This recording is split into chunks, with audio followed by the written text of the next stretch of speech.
Dios les bendiga y bienvenidos a Enamorándonos de la Palabra.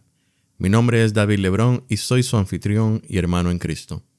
Ya hemos avanzado bastante en nuestra serie Los Salmos de Ascensión y hoy leeremos y estudiaremos el penúltimo salmo de la serie, el Salmo 133. El Salmo 133 es el cuarto y último salmo de ascensión escrito por David y nos habla acerca de la unidad y hermandad entre los hermanos.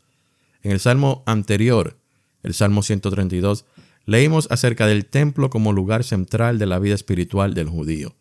Era el lugar de reunión del pueblo en el que se congregarían durante las fiestas solemnes para honrar a Dios, y esto lo harían como un solo pueblo. Ahora en el Salmo 133 vemos los pensamientos que vienen a la mente de David al ver a un pueblo unido. Así que leamos el Salmo 133, oremos y comencemos con el estudio de este hermoso salmo. La palabra de Dios se lee en el nombre del Padre, del Hijo y del Espíritu Santo. Amén. Salmo 133. La bienaventuranza del amor fraternal. Cántico gradual de David. Mirad cuán bueno y cuán delicioso es habitar los hermanos juntos en armonía. Es como el buen óleo sobre la cabeza, el cual desciende sobre la barba de Aarón, y baja hasta el borde de sus vestiduras, como el rocío de Hermón, que desciende sobre los montes de Sión, porque allí envía Jehová bendición y vida eterna. Que Dios añada bendición a su palabra. Dios Todopoderoso, te damos la gloria y la honra en esta hora por el privilegio de leer y compartir tu palabra con los oyentes de Enamorándonos de la Palabra. Te pedimos, mi Señor, que nos guíes y bendigas tu palabra para que sea de gran bendición para cada una de nuestras vidas. Te lo pedimos, mi Señor, en el nombre del Padre, del Hijo y del Espíritu Santo. Amén. El capítulo 5 del segundo libro de Samuel comienza con las siguientes palabras. Vinieron todas las tribus de Israel a David en Hebrón. Y si usted no ha leído el resto del capítulo, o si usted no está familiarizado con esa historia, usted se preguntará, ¿para qué vinieron todas las tribus de Israel a David? Y la respuesta es que vinieron a David a proclamarlo como rey sobre todo Israel. Tras la muerte de Saúl, quien fue el primer rey de Israel, hubo una división en el pueblo en la cual David fue proclamado rey de Judá, mientras que hubo un hombre llamado Abner que nombró a un hijo de Saúl como sucesor al trono y lo coronó. Dios ya había escogido a David como próximo rey de Israel y el profeta Samuel lo había ungido en el capítulo 16 del primer libro de Samuel. David había sido elegido y ungido según las instrucciones que Dios le dio a Samuel. Así que las acciones y decisiones de Abner no iban de acuerdo al plan de Dios, y como no iban de acuerdo a lo que Dios deseaba, se desató una guerra entre la casa de David y la casa de Saúl. Después de un tiempo, la casa de David prevaleció, pero esto no fue el fin de esta animosidad entre las dos casas, porque Saúl era de la tribu de Benjamín, la cual, por su maldad, estuvo a punto de ser completamente exterminada por sus propios hermanos israelitas, según vemos en los últimos capítulos del libro de los jueces. Este evento histórico había marcado las vidas de los benjamitas, y ellos, como una tribu sumamente orgullosa, deseaban que el rey fuese de la tribu de Benjamín y por lo tanto no aceptaban a David como rey. Esto le da aún más importancia a las primeras palabras del capítulo 5 del segundo libro de Samuel, porque estamos viendo a un pueblo que se había unido para escoger, ungir, confirmar y celebrar a David como próximo rey de Israel. Si este momento de la vida de David hubiese sido capturado en una fotografía, seguramente David la hubiese tenido enmarcada y colgada en una de las paredes de su habitación para ser una de las primeras cosas que él admiraría en las mañanas y una de las últimas en las cuales meditaría en las noches antes de orar y dormir. Pero para aquellos tiempos no existían las cámaras como hoy día, así que este momento no estaba colgado en una de las paredes de su dormitorio, sino que estaba tatuado en su corazón. Este momento llenaría su corazón de alegría, porque David entendía que desde el principio ese había sido el plan de Dios, un pueblo con una sola voz, una misma mente y un mismo corazón. David no tuvo la oportunidad de mirar el templo terminado, ni de visitarlo con sus hermanos judíos. De hecho, David ni siquiera logró ver el comienzo de la construcción del templo. Pero eso no importó, porque la unidad del pueblo de Dios ya estaba en su corazón y sus ojos estaban abiertos a los beneficios que esta unidad traía. Es por eso que el versículo 1 nos dice: mirad cuán bueno y cuán delicioso es habitar los hermanos juntos en armonía. David comienza este salmo con una exhortación. Mirad, es una manera de llamar la atención a algo. Es un imperativo. Mirad. Es como cuando usted va al circo y el maestro de ceremonias dice: damas y caballeros. Y todos los que le oyen dirigen su mirada al círculo central. Con esas palabras, damas y caballeros, el maestro de ceremonias quiere que sus ojos se enfoquen en lo que está a punto de suceder y no quiere que usted se lo pierda. Esto es lo mismo que David está haciendo con la palabra mirad. Está llamando la atención de la audiencia a algo que sigue, que requiere toda nuestra atención. Mirad, porque lo que viene a continuación es bueno y no se lo pueden perder.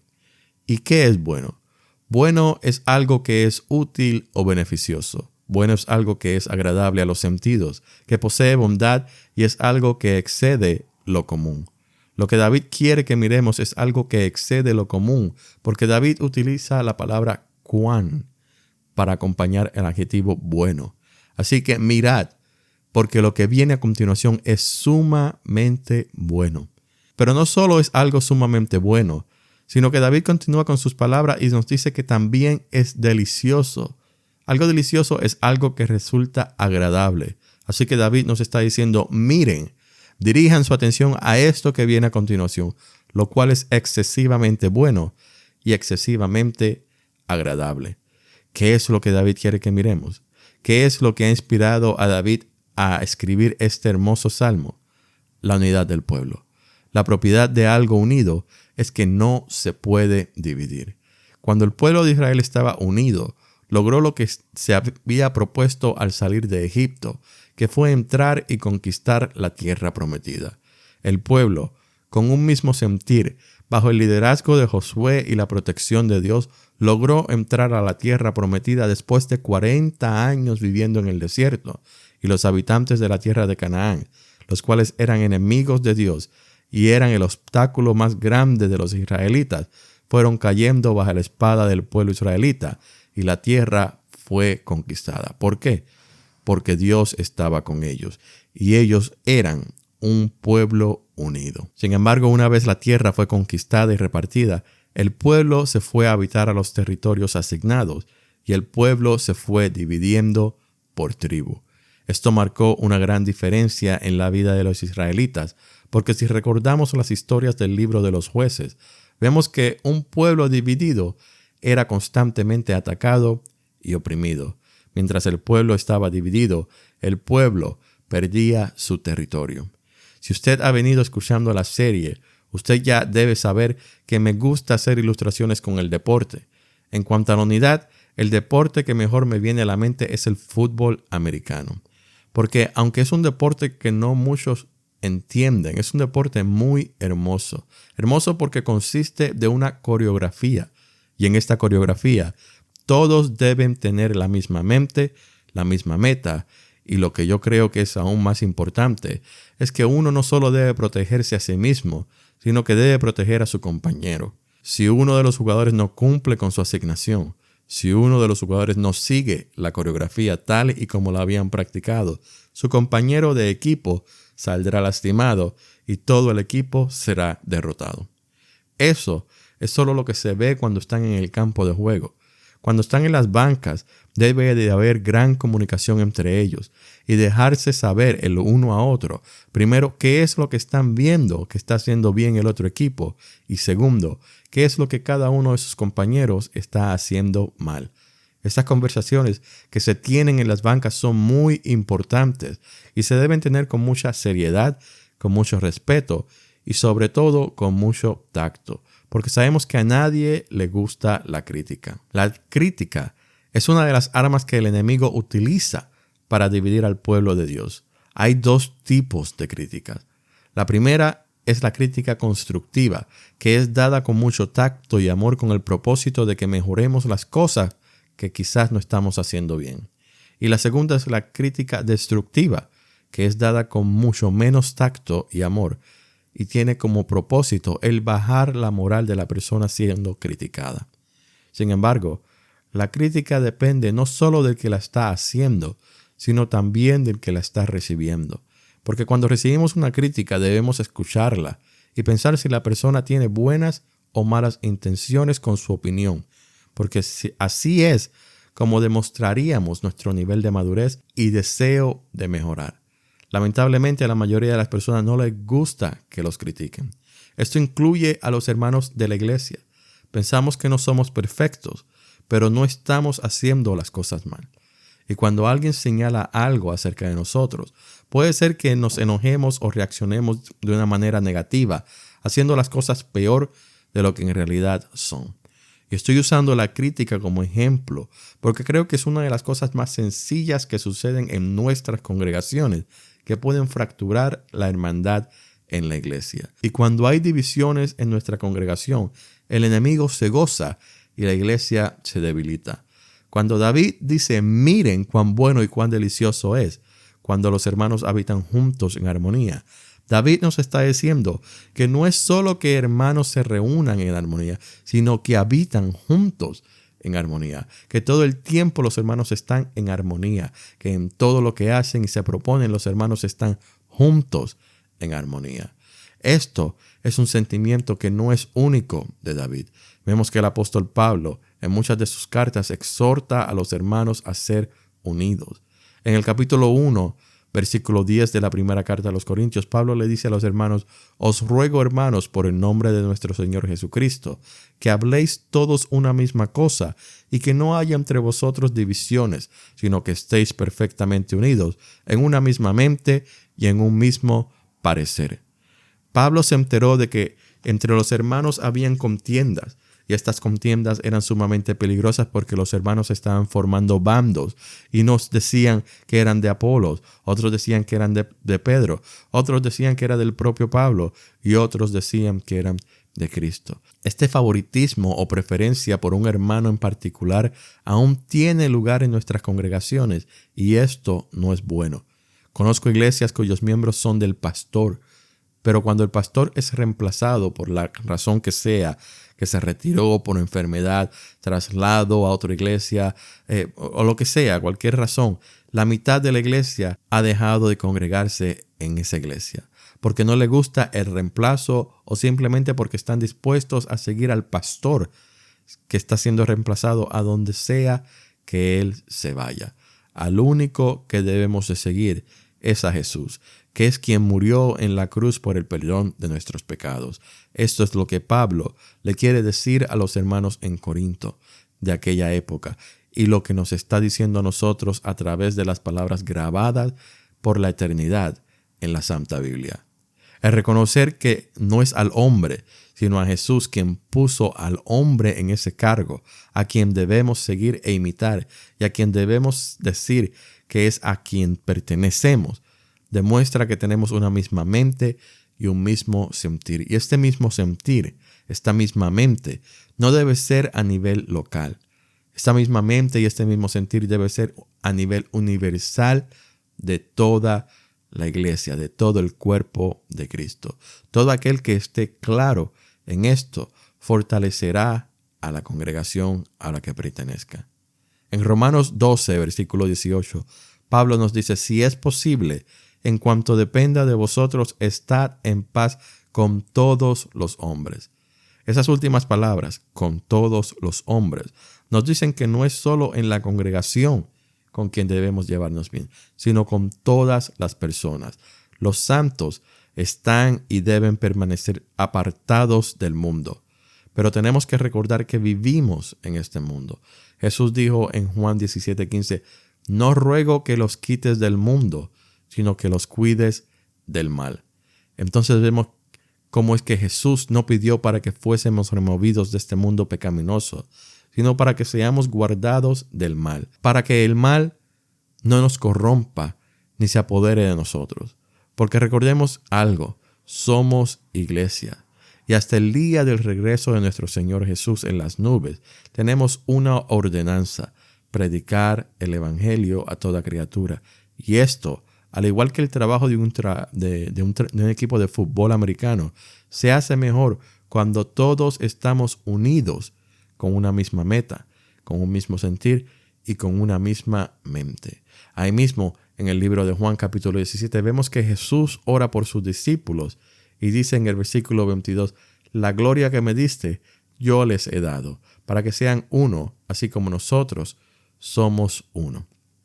Una razón importante para que el pueblo de Dios sea unido es que somos imitadores de Cristo.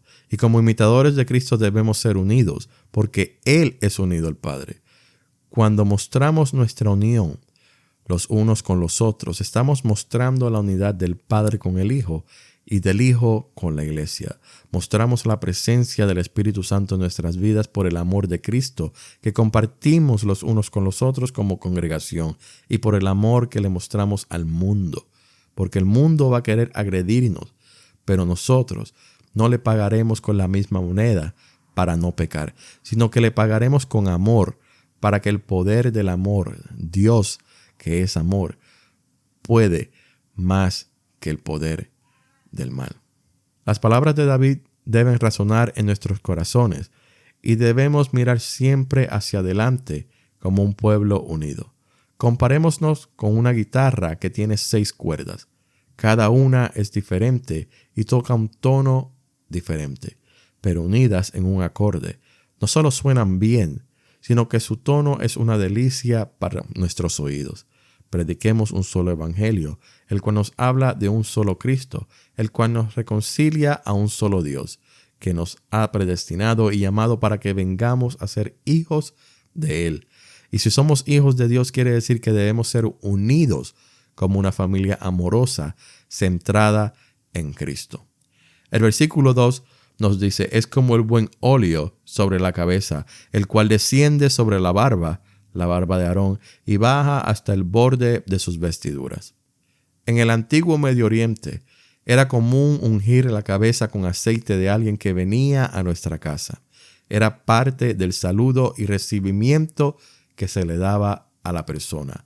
Esto se hacía para refrescar al que estaba recibiendo el aceite y darle un buen olor con fragancia, ya que los aceites eran perfumados.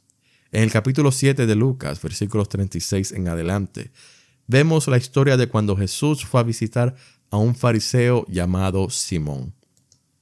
A esta reunión llegó una mujer del pueblo que la palabra describe como pecadora. Esta mujer llegó con un frasco de perfume.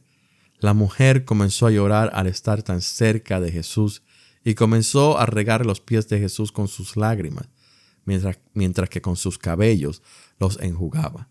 La mujer besaba los pies de Jesús y los ungía con el perfume que había traído.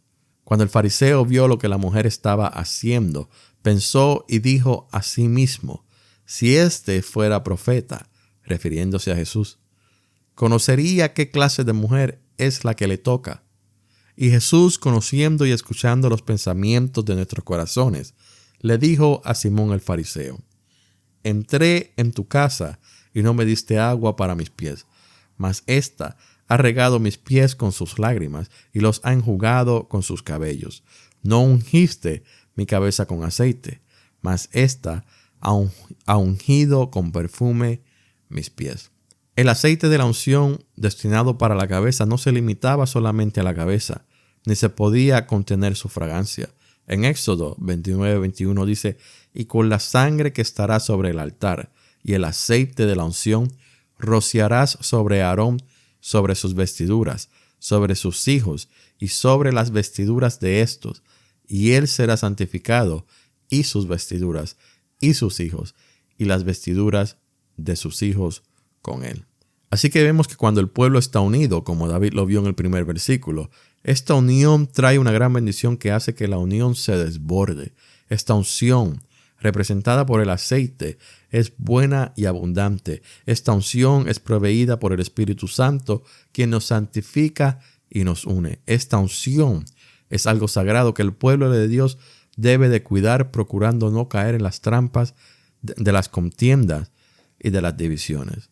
El aceite que cae sobre la barba de Aarón era el aceite de consagración que lo llevó a muchas cosas buenas, como el servicio a Dios y a su pueblo y la expiación de los pecados.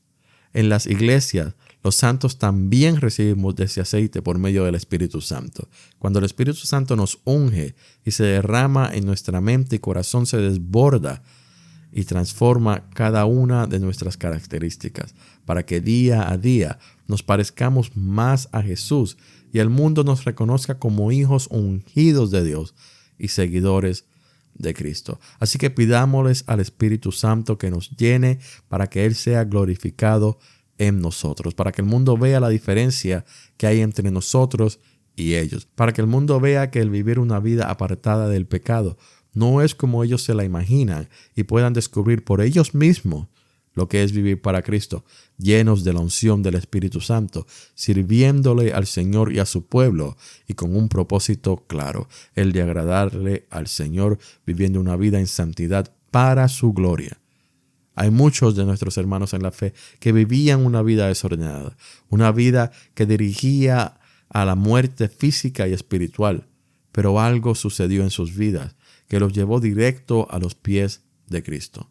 Miren, hermanos, yo conocí a un varón de Chicago que era pandillero y un día lo estaban persiguiendo unos pandilleros de una pandilla rival a la de él. Y el varón estaba corriendo y corriendo, mientras los enemigos corrían detrás de él, disparando, tratando de matarlo. Y el varón, después de correr lo que él dice que fue una eternidad, vio una puerta y por esa puerta se metió. Esa puerta era la puerta de una iglesia donde el pastor lo calmó, le predicó de la paz y el amor de Cristo y el varón creyó. Dejó atrás su vida como pandillero y ahora es coordinador de evangelismo en su congregación. Eso lo hizo Cristo, quien lo ungió con el poder de su Espíritu Santo. El versículo 3, David nos dice: como el rocío de Hermón, que desciende sobre los montes de Sión, porque allí envía Jehová bendición y vida eterna. El rocío es una fuente de humedad. Recientemente hice un viaje al estado de West Virginia y en las mañanas podíamos ser testigos de la hermosura del rocío de la mañana sobre la grama. Y me vino a la mente este versículo porque el hotel donde nos hospedamos estaba sobre una colina y la vista era de muchas montañas a su alrededor. Era realmente hermoso. Pero ¿a qué se refiere David al hacer esta ilustración del rocío sobre Hermón? Hermón era un monte sobre el cual, por alguna razón, el rocío era muy copioso o abundante. Era tan abundante que si alguien amanecía en su tienda de campaña sobre este monte, la tienda amanecía tan mojada como si hubiese llovido toda la noche, ya que el rocío sirve para humedecer la grama o pasto. El monte Hermón se mantenía siempre verde, a diferencia de un desierto que no recibe mucha lluvia o humedad y es seco y árido. El Salmo número 1 nos dice que el hombre bienaventurado será como árbol plantado junto a corrientes de agua, que da su fruto a tiempo, su hoja no cae, y todo lo que hace prosperará. Ese es el versículo 3 del Salmo número 1. Y es a esto a lo que David hace alusión al hablarnos del rocío que desciende sobre el monte Hermón. Nos quiere ilustrar a un pueblo bienaventurado que ha sido ungido y por lo tanto está dando frutos porque permanece unido en los caminos del Señor, aplicando la palabra a su vida y cuidándose de no caer en tentación. Esta bendición cae sobre Jerusalén porque esta es el centro de la adoración a Dios aún antes de la construcción del templo. Esta bendición, la de la unidad del pueblo, viene de parte de Dios y es algo que Él ordena para que el amor que nos demostramos los unos por los otros glorifique su santo y poderoso nombre ante todos los hombres. Así que si usted tiene el don de discernimiento de espíritus y usted ve que en su congregación hay divisiones entre los hermanos, háblele al pueblo acerca de los obstáculos que estas divisiones ponen al crecimiento espiritual de la iglesia. Háblele al pueblo de las consecuencias que hay cuando el pueblo está dividido. La iglesia debe crecer y madurar juntos, unidos. Cuando los hermanos que llevan tiempo en la congregación no se están llevando bien, el alma que está buscando de Cristo puede llegar al templo y se da cuenta. Y eso crea una impresión espantosa, lo cual lo hace pensar, mejor me quedo como estoy, que por lo menos sé en qué estoy metido. Tengamos esto en mente. Esta vida es una audición para lo que será nuestra vida en el cielo. En el cielo no vamos a encontrar contiendas ni divisiones, sino que todos, como pueblo de Dios, como parte de la familia de Cristo, vamos a estar unidos con una misma mente y un mismo corazón, el de adorar al Cordero. Así que, ¿por qué no mejor venir practicando desde ahora y permitir que nuestro sentir y nuestro pensar sean uno solo, como un solo pueblo, como un solo cuerpo, para beneficio de toda la congregación? No menospreciemos la belleza, el poder, lo bueno y lo delicioso que es ser un pueblo unido, con un mismo propósito, con una misma mente, con un mismo sentir, sino que démosle mucha importancia, porque esa unidad traerá gran bendición, no solamente para nuestra vida individual, sino para toda la congregación. Dios Todopoderoso, te damos gloria y honra por el privilegio de poder estudiar y compartir tu palabra con los oyentes de Enamorándonos de la Palabra. Te pedimos, mi Señor, que esta palabra caiga en nuestros corazones, mi Señor, y sea recibida con mucho gozo, mi Señor, para que podamos abrir nuestros ojos espirituales y podamos reconocer aquellos obstáculos que mantienen a nuestra congregación en contiendas o separados, en desunión. Te pedimos, mi Señor, que tú nos hagas portadores de paz entre nuestros hermanos, mi Señor, para que seamos un pueblo unido, así como tú lo has previsto, así como tú lo has diseñado, así como tú lo deseas. Ayúdanos, mi Señor, a traer a nuestros hermanos a una comunión en la cual tú te agradarás. Te pedimos esto, mi Señor, en el nombre de tu Hijo amado Jesús. Amén. Gracias por escuchar Enamorándonos de la Palabra. Que Dios me los bendiga grandemente. Hasta el próximo episodio.